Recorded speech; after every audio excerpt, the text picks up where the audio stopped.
અમે ભીલ પ્રદેશ મુક્તિ મોરચાના માધ્યમથી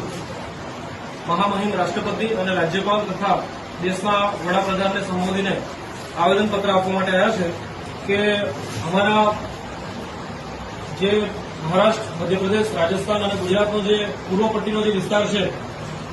અને એ વિસ્તારને ગુરુ ગોવિંદની અનુયાયીમાં અંગ્રેજોના શાસનકાળમાં 1507 જેટલા આદિવાસીઓએ આ સ્વાયત્તતા માટે, એક ભીલ કન્ટ્રી માટે ગુરુ ગોવિંદના નેજા હેઠળ જે આંદોલન ચલાવ્યું હતું,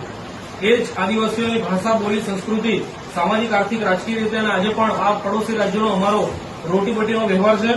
અને એ માધ્યમથી જ અમે એક નવા રાજ્યની માંગણી કરીએ છીએ, કારણ કે આઝાદીના 76 વર્ષ થયા પછી પણ આજે આદિવાસીઓનો જે વિકાસ થવો જોઈતો એ વિકાસ થયો નથી. એટલે અમે એક નવા રાજ્યની માંગણી કરીએ છીએ. એ માટે આપશ્રીને આવેદન આપીએ છીએ. આ આવેદનપત્ર રાષ્ટ્રપતિ સુધી પહોંચાડો એવી આશા સાથે જોહાર, આભાર, જય હિન્દ.